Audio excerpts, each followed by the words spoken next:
ನಮಸ್ಕಾರ. ಎಸ್ ನ್ಯೂಸ್ಗೆ ಸ್ವಾಗತ. ನಾನು ಎಸ್ ದೇವೇಂದ್ರಗೌಡ. ಇಂದಿನ ಮುಖ್ಯಾಂಶಗಳು.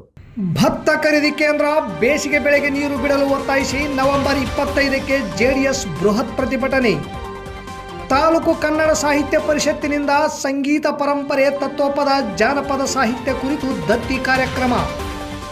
ಅಪ್ರಾಪ್ತ ಬಾಲಕಿ ಮೇಲೆ ಅತ್ಯಾಚಾರ ಆರೋಪಿಗೆ 20 ವರ್ಷ ಕಠಿಣ ಶಿಕ್ಷೆ, 1 ಲಕ್ಷ ದಂಡ ವಿಧಿಸಿದ ಕೋರ್ಟ್.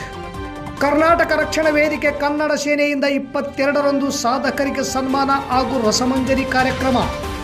ಮರಳು ಮಾಲೀಕರಿಂದ 50,000 ಲಂಚದ ಬೇಡಿಕೆ ಇಟ್ಟ ಗ್ರಾಮೀಣ ಠಾಣೆ PSI.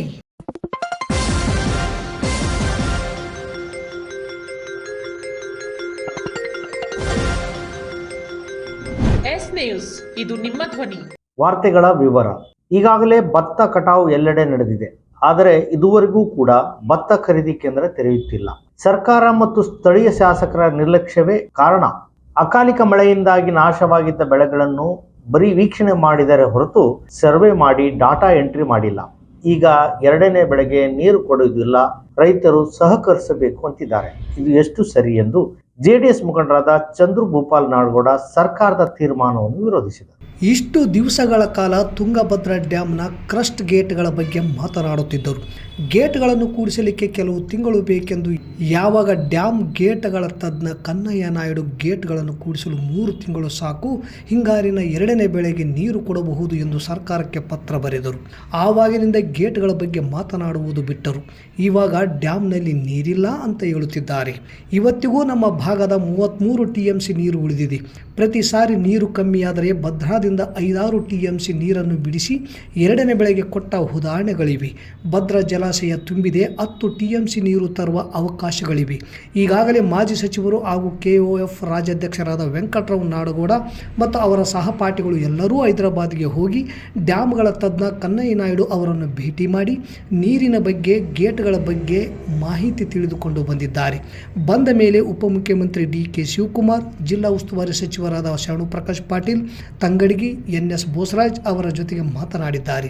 ಅವರಿಂದ ನೀರಿದ್ದರೆ ಕೊಡಬಹುದೆಂಬ ಮಾತುಗಳನ್ನಾಡಿದ್ದಾರೆ. ನವೆಂಬರ್ 14ರಂದು ನಡೆದ ICC ಸಭೆಯಲ್ಲೂ ಕೂಡ 2ನೇ ಬೆಳೆಗೆ ನೀರು ಕೊಡುವುದಕ್ಕೆ ಆಗುವುದಿಲ್ಲ ಎಂದಿದ್ದಾರೆ. ಒಂದು ಕಡೆ ಭತ್ತ ಸೇರಿದಂತೆ ಎಲ್ಲ ಬೆಳೆಗಳು ನಾಶವಾಗಿವೆ, ಇನ್ನೊಂದು ಕಡೆ 2ನೇ ಬೆಳೆ ಇಲ್ಲ. ಇದರಿಂದಾಗಿ ಸರಿಸುಮಾರು 10,000 ಕೋಟಿಗೂ ಹೆಚ್ಚು ಲಾಸ್ ಆಗುತ್ತದೆ ಎಂದು ಕಳವಳ ವ್ಯಕ್ತಪಡಿಸಿದರು. ಈ ವೇಳೆ ರವಿಕುಮಾರ್ ಪನ್ನೂರ್, ಅಶೋಕ್ ಗೌಡ ಗದ್ರಟಗಿ, ಜಿಲಾನಿ ಪಾಷಾ, ಚಂದ್ರಶೇಖರ್ ಮೈಲಾರ್, ಕೃಷ್ಣಮೂರ್ತಿ, SP ಟೇಲರ್, ಸೈಯದ್ ಆಸಿಫ್ ಸೇರಿದಂತೆ ಅನೇಕರಿದ್ದರು. ಗೇಟಿನ ಬಿಟ್ಟುಬಿಟ್ರು, ಈಗ ನೀರಿಲ್ಲ ಅಂತ ಹೇಳ್ತಾರೆ. ಇವತ್ತಿಗೂ 32-33 TMC ನಮ್ಮ ಭಾಗಕ್ಕೆ ನೀರು ಉಳಿದಿದೆ. ಪ್ರತಿ ಸಲ ನೀರು ಕಮ್ಮಿ ಆದಾಗೆ ಭದ್ರದಿಂದ 5-6 TMC ನೀರು ತರ್ತಾ ಇದ್ವಿ. ಈ ಸಲ ಭದ್ರಾ ಡ್ಯಾಮ್ ತುಂಬಿದೆ, 10 TMC ನೀರು ತರಬಹುದಾದ ಅವಕಾಶಗಳು ಇದ್ದಾವೆ. ಇದನ್ನು ಸಾಹೇಬರು ಇವೆಲ್ಲ ಹಿರಿಯರೆಲ್ಲ ಹೋಗಿ ಕನ್ನಯ್ಯ ನಾಯ್ಡು ಹತ್ರ ಮಾತಾಡಿ, ಕನ್ನಯ್ಯ ನಾಯ್ಡುವಿಂದ ಕಂಪ್ಲೀಟ್ ಡೀಟೇಲ್ ತಗೊಂಡು ಬಂದು ಉಸ್ತುವಾರಿ ಸಚಿವರು DK ಶಿವಕುಮಾರ್ ಜೊತೆ, ನಮ್ಮ ರಾಯಚೂರು ಉಸ್ತುವಾರಿ ಸಚಿವರು ಶರಣ್ ಪ್ರಕಾಶ್ ಪಾಟೀಲ್ ಅವ್ರ ಜೊತೆ, ಬೋಸರಾಜ್ ಅವ್ರ ಜೊತೆ ಕೂತ್ಕೊಂಡು ಕಂಪ್ಲೀಟ್ ಡೀಟೇಲ್ ಎಕ್ಸ್ಪ್ಲೈನ್ ಮಾಡಿದ್ದಾರೆ. ಅವತ್ತು ಅವ್ರು ಏನ್ ಹೇಳಿದ್ರು ಅಂದ್ರೆ, ನೀರಿದ್ರೆ ನಾವ್ಯಾಕೆ ಕೊಡೋದಿಲ್ಲ ಅನ್ನುವ ಮಾತಾಡಿದ್ರು. ಸೊ ಎಲ್ಲೋ ಒಂದು ಆಶಾಭಾವನೆಯಲ್ಲಿ ನಾವು ಇದ್ವಿ, ಕೊಡ್ತಾರೆ ನೀರು ಅಂತ. ಸಿಂಧನೂರು ತಾಲೂಕಾ ಕನ್ನಡ ಸಾಹಿತ್ಯ ಪರಿಷತ್ ವತಿಯಿಂದ ಇಂದು ನಗರದ ಸನ್ರೈಸ್ ಪ್ಯಾರಾಮೆಡಿಕಲ್ ಕಾಲೇಜಿನಲ್ಲಿ ಬಸವನಗೌಡ ವೆಂಕಟರಾವ್ ಪಾದರ್ಲಿ, ಪುಷ್ಪಾವತಿ ಮಾಧವರಾವ್ ಹಾಗೂ ಬಸವನಗೌಡ ಮಾಲಿ ಪಾಟೀಲ್ ಹುಲ್ಲೂರು ಇವರ ಹೆಸರಿನ ಕಸಾಪ ವತಿಯಿಂದ ದತ್ತಿ ಕಾರ್ಯಕ್ರಮ ಜರುಗಿತು. ಜಿಲ್ಲಾ ಕನ್ನಡ ಸಾಹಿತ್ಯ ಪರಿಷತ್ ರಾಯಚೂರು, ಕನ್ನಡ ಸಾಹಿತ್ಯ ಪರಿಷತ್ತು ತಾಲೂಕು ಘಟಕ ವತಿಯಿಂದ Sunrise D pharmacy nursing paramedical ಕಾಲೇಜಿನಲ್ಲಿ 2025-26ನೇ ಸಾಲಿನ ದತ್ತಿ ಉಪನ್ಯಾಸ ಮಾಲಿಕೆ ಕಾರ್ಯಕ್ರಮವನ್ನು ಸಸಿಗೆ ನೀರು ಹಾಕುವುದರ ಮೂಲಕ ಪಂಪನಗೌಡ ಬಾದರ್ಲಿ ಅವರು ಉದ್ಘಾಟನೆ ಮಾಡಿ ಮಾತನಾಡಿದರು. ಕನ್ನಡ ನಾಡು, ನುಡಿ, ಜಲ ನಿಮ್ಮೆಲ್ಲರ ಜವಾಬ್ದಾರಿ. ಇಂತಹ ದತ್ತಿ ಉಪನ್ಯಾಸ ಕಾರ್ಯಕ್ರಮಗಳು ಕನ್ನಡದ ಉಳಿವಿಕೆಗೆ ಅತಿ ಹೆಚ್ಚಿನ ಸಹಾಯವಾಗಲಿದೆ ಎಂದು ತಿಳಿಸಿದರು. ಈ ಕಾರ್ಯಕ್ರಮದಲ್ಲಿ ದತ್ತಿ ವಿಷಯದ ಕುರಿತು ಮಾತನಾಡಿದ ವೆಂಕನಗೌಡ ವಟಗಲ್ ಅವರು, ಜಾನಪದದ ಈಗಿನ ಹಾಗೂ ಹಳೆಯ ಕಾಲದ ಸಾಹಿತ್ಯಕ್ಕೂ ಹಾಡುಗಳಿಗೂ ಹೋಲಿಕೆ ಮಾಡಿ ಸುಂದರ ಸಾಹಿತ್ಯ ಮಹತ್ವ ಮಹತ್ವವನ್ನು ವಿದ್ಯಾರ್ಥಿಗಳಿಗೆ ಹಾಸ್ಯದೊಂದಿಗೆ ಮನವರಿಕೆ ಮಾಡಿ ವಿದ್ಯಾರ್ಥಿಗಳ ಮನಸೆಳೆದರು. ಮುಖ್ಯ ಅತಿಥಿಗಳಾದ ರಮಾದೇವಿ ಸಂಬೋಜಿ ಮಾತನಾಡಿ ಕನ್ನಡ ಸಾಹಿತ್ಯ ಕಾರ್ಯಕ್ರಮದಲ್ಲಿ ದತ್ತಿದಾನಿಗಳ ಮಹತ್ವದ ಕುರಿತು ಸವಿಸ್ತರವಾಗಿ ಮಾತನಾಡಿದರು. ಹಾಗೂ ಎಚ್ ಎನ್ ಬಡಿಗೇರ್ ಅವರು ಜನಪದ ಹಾಡನ್ನು ಹಾಡುವುದರ ಮುಖಾಂತರ ಜನಪದ ಸಾಹಿತ್ಯದ ಕಲೆಗೆ ಮೆರಗನ್ನು ನೀಡಿದರು. ಡಾಕ್ಟರ್ ನಾರಾಯಣಪ್ಪ ಮಾರ್ಸಿರುವರವರು ತತ್ವ ಪದಗಳನ್ನು ಹಾಡುವುದರ ಮೂಲಕ ಜಾನಪದ ಸಾಹಿತ್ಯದ ಮಹತ್ವ ತಿಳಿಸಿದರು. ಕಾರ್ಯಕ್ರಮದ ಅಧ್ಯಕ್ಷತೆಯನ್ನು ಕನ್ನಡ ಸಾಹಿತ್ಯ ಪರಿಷತ್ ಅಧ್ಯಕ್ಷರಾದ ಎಚ್.ಎಫ್. ಮಸ್ಕಿ ವಹಿಸಿದ್ದರು. ಇದೇ ಸಂದರ್ಭದಲ್ಲಿ ಲಾಜರ್ ಸಿರಿಲ್ ಜಿ ಬರೆದಿರುವ ಪ್ರಥಮ ಚಿಕಿತ್ಸೆ ಪುಸ್ತಕ, medical surgical nursing record book, child health nursing record book ಅನ್ನು ಬಿಡುಗಡೆ ಮಾಡಲಾಯಿತು. ಈ ಕಾರ್ಯಕ್ರಮದಲ್ಲಿ ಕನ್ನಡ ಸಾಹಿತ್ಯ ಪರಿಷತ್ ಪದಾಧಿಕಾರಿಗಳು ಹಾಗೂ ಸನ್ರೈಸ್ ಕಾಲೇಜಿನ ಸಿಬ್ಬಂದಿ ಹಾಗೂ ವಿದ್ಯಾರ್ಥಿಗಳು, ದತ್ತಿದಾನಿಗಳು ಹಾಜರಿದ್ದರು. ಅಪ್ರಾಪ್ತ ಬಾಲಕಿಯ ಮೇಲೆ ಅತ್ಯಾಚಾರ ಮಾಡಿದ ಆರೋಪಿಗೆ 20 ವರ್ಷಗಳ ಕಾಲ ಕಠಿಣ ಕಾರಾಗೃಹ ಶಿಕ್ಷೆ ಹಾಗೂ 1 ಲಕ್ಷ ದಂಡವನ್ನು ವಿಧಿಸಿ ನ್ಯಾಯಾಧೀಶರಾದ ಬಿ ಜಕಾತಿ, 3ನೇ ಅಧಿಕ ಜಿಲ್ಲಾ ಮತ್ತು ಸತ್ರ ನ್ಯಾಯಾಲಯ ರಾಯಚೂರು ಪೀಠಾಸೀನ ಸಿಂಧನೂರು ಅವರು ತೀರ್ಪು ನೀಡಿದ್ದಾರೆ. ಹೌದು, ಸದರಿ ಪ್ರಕರಣದಲ್ಲಿ ಆರೋಪಿತನಾದ ಸಣ್ಣ ಪಾಮಪ್ಪ ಅಲಿಯಸ್ ಪಾಮಣ್ಣ ಸಾಕಿನ್ ರತ್ನಾಪುರ ತಾಲೂಕು ಮಸ್ಕಿ ಈತನು ಜನವರಿ 2020ರಲ್ಲಿ ಅಪ್ರಾಪ್ತ ಬಾಲಕಿಯ ಮೇಲೆ ಅತ್ಯಾಚಾರ ಮಾಡಿದ್ದು, ಈ ಕುರಿತು ಬಾಲಕಿಯ ತಾಯಿ ಸಿಂಧನೂರು ಗ್ರಾಮೀಣ ಠಾಣೆಯಲ್ಲಿ ಪ್ರಕರಣ ದಾಖಲಿಸಿ ದೂರು ನೀಡಿದ್ದರು. ಅಂದಿನ ಸಿಪಿಐ ಬಾಲಚಂದರ್ ಲಕ್ಕಂ, ಅಂದಿನ ಡಿವೈಎಸ್ಪಿ ವಿಶ್ವನಾಥ ರಾವ್ ಕುಲಕರ್ಣಿ ಸೂಕ್ತ ತನಿಖೆ ನಡೆಸಿ ದೋಷಾರೋಪಣೆಯನ್ನು ನ್ಯಾಯಾಲಯಕ್ಕೆ ಸಲ್ಲಿಸಿದ ನಂತರ ಸುದೀರ್ಘ ವಿಚಾರಣೆ ನಡೆಸಿ ಪ್ರಕರಣದ ವಾದ ವಿವಾದಗಳನ್ನು ಆಲಿಸಿದ ಮಾನ್ಯ ನ್ಯಾಯಾಧೀಶರಾದ ಬಿ ಜಕಾತಿ, 3ನೇ ಅಧಿಕ ಜಿಲ್ಲಾ ಸತ್ರ ನ್ಯಾಯಾಲಯ ರಾಯಚೂರು ಪೀಠಾಸೀನ ಸಿಂಧನೂರು ಅವರು ಅಪ್ರಾಪ್ತ ಬಾಲಕಿಯ ಮೇಲೆ ಅತ್ಯಾಚಾರ ಮಾಡಿದ ಆರೋಪಿಗೆ 20 ವರ್ಷಗಳ ಕಾಲ ಕಠಿಣ ಜೈಲು ಶಿಕ್ಷೆ ಹಾಗೂ 1 ಲಕ್ಷ ರೂಪಾಯಿ ದಂಡ ಮತ್ತು ಸರ್ಕಾರದ ಸಂತ್ರಸ್ತರ ಪರಿಹಾರ ನಿಧಿಯಿಂದ ಬಾಲಕಿ ಮತ್ತು ಕುಟುಂಬಕ್ಕೆ 10,50,000 ಪರಿಹಾರ ನೀಡಬೇಕೆಂದು ತೀರ್ಪು ನೀಡಿದ್ದಾರೆ.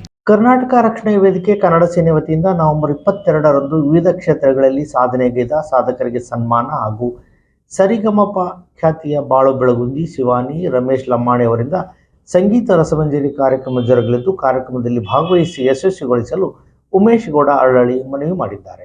ಇಂದು ಗುರುವಾರದಂದು ನಗರದ ಪತ್ರಿಕಾ ಭವನದಲ್ಲಿ ಮಾಧ್ಯಮಗೋಷ್ಠಿ ನಡೆಸಿ ಮಾತನಾಡಿದ ಅವರು, ನವೆಂಬರ್ 22 ಬೆಳಗ್ಗೆ 10 ಗಂಟೆಗೆ ತಹಸೀಲ್ದಾರ್ ಕಚೇರಿಯಿಂದ ಪ್ರಾರಂಭವಾಗುವ ಮೆರವಣಿಗೆಗೆ ರಾಜ್ಯ ಅಧ್ಯಕ್ಷರಾದ ಅರುಣಕುಮಾರ್ ಚಾಲನೆ ನೀಡುವರು ಮತ್ತು ಸ್ಥಳೀಯ ಜನಪ್ರತಿನಿಧಿಗಳನ್ನು ಕಾರ್ಯಕ್ರಮಕ್ಕೆ ಆಹ್ವಾನಿಸಲಾಗಿದೆ. ಕನ್ನಡ ತಾಯಿ ಭುವನೇಶ್ವರಿ ಭಾವಚಿತ್ರ ಮೆರವಣಿಗೆಯಲ್ಲಿ ಕಲಾ ತಂಡಗಳು ಭಾಗವಹಿಸಲಿವೆ. ಸಂಜೆಗೆ ವೇದಿಕೆ ಕಾರ್ಯಕ್ರಮದಲ್ಲಿ ಸರಿಗಮಪ ಖ್ಯಾತಿಯ ಬಾಳು ಬೆಳಗುಂದಿ, ಶಿವಾನಿ, ರಮೇಶ್ ಲಮಾಣಿ ಸಂಗೀತ ರಸಮಂಜರಿ ಕಾರ್ಯಕ್ರಮ ಜರುಗಲಿದೆ. ಕಾರ್ಯಕ್ರಮದಲ್ಲಿ ಕನ್ನಡ ಪರ ಸಂಘಟನೆಗಳ ಜಿಲ್ಲಾ ತಾಲೂಕು ಪದಾಧಿಕಾರಿಗಳಿಗೆ ಸನ್ಮಾನಿಸಿ ಗೌರವಿಸಲಾಗುತ್ತದೆ ಎಂದರು. ಈ ಸಂದರ್ಭದಲ್ಲಿ ಖಾಜಾ ಬನ್ನಿಗನೂರ್, ಲಕ್ಷ್ಮಣ ಬೋವಿ, ರಫೀಕ್ ಕುನ್ನಟಗಿ, ಮಹಿಬೂಬ್ ಕುನ್ನಟಗಿ, ಮಹಿಬೂಬ್ ಮುಳ್ಳೂರ್, ವಿಜಯ್ ಕುಮಾರ್ ಅಂಬಾಮಠ, ಸಿದ್ದಣ್ಣ ಸುಲ್ತಾನ್ಪುರ್, ಗಣಿ ಪಾಷಾ, ಜಾಫರ್, ಮಲ್ಲಿಕಾರ್ಜುನ್ ಕುನ್ನಟಗಿ ಸೇರಿದಂತೆ ಅನೇಕರು ಉಪಸ್ಥಿತರಿದ್ದರು. ಕನ್ನಡ ರಾಜ್ಯೋತ್ಸವ ಕಾರ್ಯಕ್ರಮ ಹಮ್ಮಿಕೊಂಡಿದ್ದು, ಈ ಕಾರ್ಯಕ್ರಮದಲ್ಲಿ ಬೆಳಗಿನ ಜಾವ 10 ಗಂಟೆಗೆ ತಹಸೀಲ್ದಾರ್ ಆಫೀಸಿಂದ ನಮ್ಮ ವಿವೇರ ಗ್ರ್ಯಾಂಡ್ ಹೋಟೆಲ್ ಹಿಂದುಗಡೆ ನಮ್ಮ ಕಾರ್ಯಕ್ರಮ ನಡೆಯುವ ಸ್ಥಳದವರೆಗೂ ತಾಯಿ ಭುವನೇಶ್ವರಿ ಭಾವಚಿತ್ರ ಮತ್ತು ಸ್ತಬ್ಧಚಿತ್ರಗಳ ಮೆರವಣಿಗೆ ಇರುತ್ತದೆ. ಆ ಕಾರ್ಯಕ್ರಮವನ್ನು ನಮ್ಮ ರಾಜ್ಯಾಧ್ಯಕ್ಷರಾದ ಎನ್ ಅರುಣಕುಮಾರ್ ಅವರು ಚಾಲನೆ ನೀಡಲಿದ್ದಾರೆ. ಅದೇ ರೀತಿಯಾಗಿ ಸಾಯಂಕಾಲ 5 ಗಂಟೆ 30 ನಿಮಿಷಕ್ಕೆ ನಮ್ಮ ಕಾರ್ಯಕ್ರಮ ಸ್ಟಾರ್ಟ್ ಆಗುತ್ತೆ. ಸಂಗೀತ ಸಂಜೆ ಕಾರ್ಯಕ್ರಮ ಸ್ಟಾರ್ಟ್ ಆಗುತ್ತೆ. ಆ ಕಾರ್ಯಕ್ರಮದಲ್ಲಿ ಸರಿಗಮಪ ಖ್ಯಾತ ಕಲಾವಿದರಾದಂಥ ಬಾಳು ಬೆಳಗುಂದಿ ಮತ್ತು ಶಿವಾನಿ ಬೀದರ್, ರಮೇಶ್ ಲಮ್ಮಾಣಿ ಮತ್ತು ಇನ್ನೂ ಹಲವಾರು ಸಂಗೀತ ಕಾರ್ಯಕ್ರಮವನ್ನು ನಡೆಸಿಕೊಳ್ಳಲಿದ್ದಾರೆ. ಅದೇ ರೀತಿಯಾಗಿ ಸಾಧಕರಿಗೆ ವಿವಿಧ ಕ್ಷೇತ್ರಗಳಲ್ಲಿ ಸಾಧನೆ ಮಾಡಿದಂಥ ಸಾಧಕರಿಗೆ ಸನ್ಮಾನ ಇರುತ್ತದೆ. ಬಂದವರಿಗೆ ಎಲ್ಲರಿಗೂ ಊಟದ ವ್ಯವಸ್ಥೆ ಇರುತ್ತದೆ. ಹಾಗಾಗಿ ತಪ್ಪದೇ ಆ ಕಾರ್ಯಕ್ರಮವನ್ನು ಯಶಸ್ವಿಗೊಳಿಸಬೇಕೆಂದು ಮಾಧ್ಯಮ ಮುಖಾಂತರದಿಂದ ಸಾರ್ವಜನಿಕರು, ಸಿಂಧನೂರಿನ ಎಲ್ಲ ಸಾರ್ವಜನಿಕರು ಮತ್ತು ಗಣ್ಯಮಾನ್ಯರಿಗೂ ಎಲ್ಲರಿಗೂ ತಮ್ಮ ಕಡೆಯಿಂದ ಮತ್ತೊಮ್ಮೆ ಅವರಿಗೆ ಸ್ವಾಗತವನ್ನು ಕೊಡ್ತಾರೆ. ಗ್ರಾಮೀಣ ಠಾಣೆ PSI ಟಿಪ್ಪರ್ ಮಾಲೀಕರಿಂದ ಪ್ರತಿ ತಿಂಗಳಿಗೆ 50,000 ಹಣದ ಬೇಡಿಕೆ ಇಟ್ಟಿದ್ದಾರೆಂದು ಟಿಪ್ಪರ್ ಮಾಲೀಕ ಸಂಘದ ಪ್ರಧಾನ ಕಾರ್ಯದರ್ಶಿ ಮುತ್ತು ಬರ್ಸಿ ಗಂಭೀರವಾಗಿ ಆರೋಪ ಮಾಡಿದ್ದಾರೆ. ನಗರದ ಪ್ರವಾಸಿ ಮಂದಿರದಲ್ಲಿ ಪತ್ರಕರ್ತರೊಂದಿಗೆ ಮಾತನಾಡಿದ ಅವರು, ನಾವು ಸಾಲ ಸೋಲ ಮಾಡಿ ಲೋನ್ ಪಡೆದು ಟಿಪ್ಪರ್ಗಳನ್ನು ತೆಗೆದುಕೊಂಡು ಬಂದಿದ್ದೇವೆ. ಟಿಪ್ಪರ್ ತಂದ ಮಾತ್ರಕ್ಕೆ ನಾವೇನು ಶ್ರೀಮಂತರಲ್ಲ, ನಾವು ಕೂಡ ಬಡವರೇ. ಸಾಲವನ್ನು ತೀರಿಸಲು ಸಣ್ಣ ಪುಟ್ಟ ಮನೆಯ ಮಾಲೀಕರಿಗೆ ಮಣ್ಣು ಅಥವಾ ಮರಳು ಹಾಕುತ್ತಾ ಜೀವನ ಸಾಗಿಸುತ್ತಿದ್ದೇವೆ. ತಾಲೂಕಿನಲ್ಲಿ ಮರಳು ಮತ್ತು ಮಣ್ಣು ಪಾಯಿಂಟ್ಗಳು ಬಂದ್ ಆಗಿರುವುದರಿಂದ ತಾಲೂಕಿನಿಂದ ಅಷ್ಟೇ ಅಲ್ಲದೆ ಬೇರೆ ಕಡೆಯಿಂದ ಅವಶ್ಯಕತೆ ಇರುವವರಿಗೆ ಮರಳು ಅಥವಾ ಮರಂ ಹಾಕುತ್ತಿದ್ದೇವೆ. ಕುಟುಂಬ ನಿರ್ವಹಣೆಗೆ ಅನಿವಾರ್ಯವಾಗಿ ನಮ್ಮ ಟಿಪ್ಪರ್ಗಳು ರಸ್ತೆಗಿಳಿಯಬೇಕು. ಪ್ರತಿ ತಿಂಗಳಿಗೆ 25,000 ಹಣ ಮಾಮೂಲಿ ನೀಡುತ್ತಾ ಬಂದಿದ್ದೇವೆ. ಈ ತಿಂಗಳು ಸಹ ನವೆಂಬರ್ 11ರಂದು ಬ್ರೋಕರ್ಗೆ 25,000 ಫೋನ್ಪೇ ಮಾಡಿದ್ದು ಸಾಕ್ಷಿ ಇದೆ. ಆದರೂ ನನ್ನ tipper KA 36 C2988 number KA 36 C2988 November 20ರಂದು ಮಧ್ಯಾಹ್ನ 1 ಗಂಟೆ ಸುಮಾರಿಗೆ ನನ್ನ ಗಾಡಿಯಲ್ಲಿ ಮರಳು ಇಲ್ಲದಿದ್ದರೂ ಸಹ ಟಿಪ್ಪರನ್ನು ಪೊಲೀಸ್ ಠಾಣೆಗೆ ಕರೆದೊಯ್ದು ಪ್ರಕರಣ ದಾಖಲು ಮಾಡಿದ್ದಾರೆ. ಕಾರಣ ಕೇಳಿದರೆ 50,000 ಮಾಮೂಲಿ ಕೊಡು ಎಂದು ಎದುರಿಸುತ್ತಿದ್ದಾರೆ. ಈಗಾಗಲೇ 25,000 ಮೊನ್ನೆ ಕೊಟ್ಟಿದ್ದೇನೆ, ಇದಕ್ಕಿಂತ ಹೆಚ್ಚಿಗೆ ಕೊಡೋಕ್ಕೆ ಆಗಲ್ಲ, ಸ್ವಲ್ಪ ದಿನ ಸಮಯ ಕೊಡಿ ಎಂದು ಬೇಡಿಕೊಂಡರೂ ಬಿಡದೆ ಪ್ರಕರಣ ದಾಖಲಿಸಿದ್ದಾರೆ. ನನ್ನ ಬಳಿ ಅವರಿಗೆ ಹಣ ನೀಡಿದ ಬಗ್ಗೆ ಅನೇಕ ಸಾಕ್ಷಿದಾರಗಳಿಗೆ ಅವರ ವಿರುದ್ಧ ಲೋಕಾಯುಕ್ತರಿಗೆ ದೂರು ಸಲ್ಲಿಸಿ ಕಾನೂನು ಹೋರಾಟ ಮಾಡುತ್ತೇನೆ ಹಾಗೂ ಟಿಪ್ಪರ್ ಮಾಲೀಕರ ಸಂಘದ ಗಮನಕ್ಕೆ ತಂದು ಮುಂದಿನ ದಿನಗಳಲ್ಲಿ ಇವರ ವಿರುದ್ಧ ಹೋರಾಟಕ್ಕೆ ಮುಂದಾಗುತ್ತೇವೆ ಎಂದು ಮುತ್ತು ಬರೆಸಿ ತಿಳಿಸಿದರು. ನಂಬರು ಖಾಲಿ ಇರ್ತಕ್ಕಂಥ ಟಿಪ್ಪರನ್ನು ತಗೊಂಬಂದು ಗ್ರಾಮೀಣ ಪೊಲೀಸ್ ಠಾಣೆ PSI ಆಗಿರ್ತಕ್ಕಂಥ ಮೌನೇಶ್ ರಾಥೋಡ್ ಅವರು FIR ಮಾಡಿದ್ದಾರೆ. ನಾವು ಈಗಾಗಲೇ ಪ್ರತಿ ತಿಂಗಳು ಏನು ನಮ್ಮ ಹತ್ರ ಸಂಭಾವನೆ ಪಡಿತಿದ್ರು 25,000 ನಾವು 11ನೇ ತಾರೀಕು ನವೆಂಬರ್ 11 ಕೊಟ್ಟಿದ್ದೀವಿ. ಇನ್ನೂ ಹೆಚ್ಚಿನ ಸಂಭವ ಬೇಕು ನಮಗೆ ಇದು ಸರಿಯಾಗೋದಿಲ್ಲ ಎನ್ನುವಂಥದ್ದನ್ನು ಮತ್ತೆ ಗಾಡಿ ತಂದು ಕೇಸ್ ಮಾಡೋದ್ರ ಮೂಲಕ ಸಾಬೀತುಪಡಿಸ್ಯಾರ. ನಮ್ಮಿಂದ ಕೊಡೋಕ್ಕಾಗಲ್ಲ, 25,000ಕ್ಕಿಂತ ಜಾಸ್ತಿ ಕೊಡಲ್ಲ ಅಂದ್ರೂ ಖಾಲಿ ಗಾಡಿನ ತಂದು ಕೇಸ್ ಮಾಡ್ಯಾರ. ಮರಮಿನ ಗಾಡಿಗಳು ತಂದು ಕೂಡ ಕೇಸ್ ಮಾಡ್ತಾ ಇದ್ದಾರೆ, ತಂದು ಉಸ್ಲಿ ಮಾಡ್ತಾ ಇದ್ದಾರೆ ನಿಂತು. ಆದರೆ ಇವತ್ತು ನಾನು ಲಕ್ಷಗಟ್ಟಲೆ ಕೊಟ್ಟು ಬಂದಿದ್ದೀನಿ, ನಾನು ನಿಮಗೆ ಕೊಟ್ಟಿಲ್ಲ ಅಂದರೆ ನಮಗೆ ನಡೆಯಲ್ಲ, ಎಲ್ಲಿದ್ದ ಥರನ ದುಡ್ಡು ಅಂತ ಕೇಳ್ತಾ ಇದ್ದಾರೆ. ಇದಕ್ಕೆ ತಕ್ಕಂಥ ಕ್ರಮವನ್ನು ನಮ್ಮ ಎಲ್ಲ ಟಿಪ್ಪರ್ ಮಾಲೀಕರ ಸಂಘ ಇದರ ವಿರುದ್ಧ ಹೋರಾಟ ಮಾಡಲಿಕ್ಕೆ ನಾವು ಸಿದ್ಧತೆಯನ್ನು ನಡೆಸ್ತಾ ಇದ್ದೇವೆ.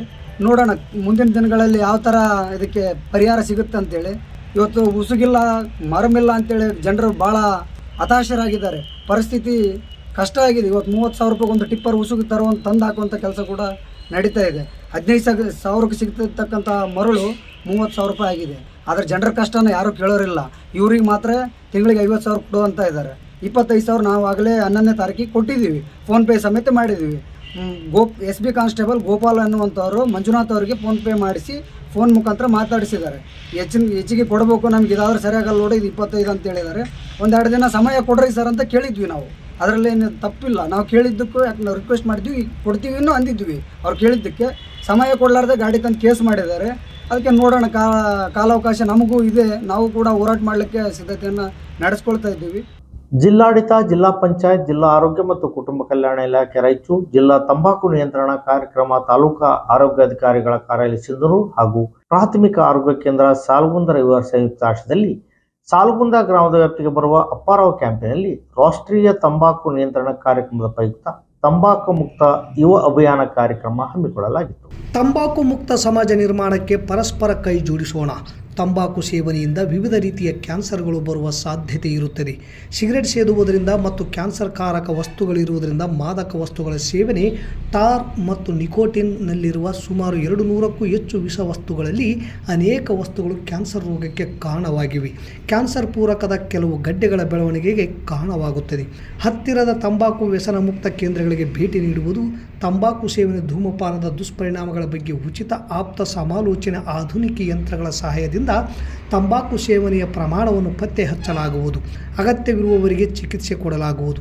ಕಾರ್ಯಕ್ರಮದಲ್ಲಿ ಸೈಫ್ ಖಾನ್, HIO PHC ಸಾಲ್ಗುಂದ ಅನ್ನಪೂರ್ಣ, ಆಶಾ ಕಾರ್ಯಕರ್ತೆಯರು, ವಿ ರವೀಂದ್ರ, ಕ್ಯಾಂಪಿನ ಹಿರಿಯರು ಉಪಸ್ಥಿತರಿದ್ದರು. ಮತ್ತೊಮ್ಮೆ ಮುಖ್ಯಾಂಶಗಳು. ಭತ್ತ ಖರೀದಿ ಕೇಂದ್ರ ಬೇಸಿಗೆ ಬೆಳೆಗೆ ನೀರು ಬಿಡಲು ಒತ್ತಾಯಿಸಿ ನವೆಂಬರ್ 25ಕ್ಕೆ JDS ಬೃಹತ್ ಪ್ರತಿಭಟನೆ. ತಾಲೂಕು ಕನ್ನಡ ಸಾಹಿತ್ಯ ಪರಿಷತ್ತಿನಿಂದ ಸಂಗೀತ ಪರಂಪರೆ, ತತ್ವಪದ, ಜಾನಪದ ಸಾಹಿತ್ಯ ಕುರಿತು ದತ್ತಿ ಕಾರ್ಯಕ್ರಮ. ಅಪ್ರಾಪ್ತ ಬಾಲಕಿ ಮೇಲೆ ಅತ್ಯಾಚಾರ ಆರೋಪಿಗೆ 20 ವರ್ಷ ಕಠಿಣ ಶಿಕ್ಷೆ, 1 ಲಕ್ಷ ದಂಡ ವಿಧಿಸಿದ ಕೋರ್ಟ್. ಕರ್ನಾಟಕ ರಕ್ಷಣಾ ವೇದಿಕೆ ಕನ್ನಡ ಸೇನೆಯಿಂದ 22ರಂದು ಸಾಧಕರಿಗೆ ಸನ್ಮಾನ ಹಾಗೂ ರಸಮಂಜರಿ ಕಾರ್ಯಕ್ರಮ. ಮರಳು ಮಾಲೀಕರಿಂದ 50,000 ಲಂಚದ ಬೇಡಿಕೆ ಇಟ್ಟ ಗ್ರಾಮೀಣ ಠಾಣೆ PSI. ಇಲ್ಲಿಗೆ ವಾರ್ತಾ ಪ್ರಸಾರ ಮುಕ್ತಾಯವಾಯಿತು. ನಿರಂತರ ಸುದ್ದಿಗಾಗಿ ವೀಕ್ಷಿಸಿ ಎಸ್ ನ್ಯೂಸ್, ಇದು ನಿಮ್ಮ ಧ್ವನಿ. ನಮಸ್ಕಾರ.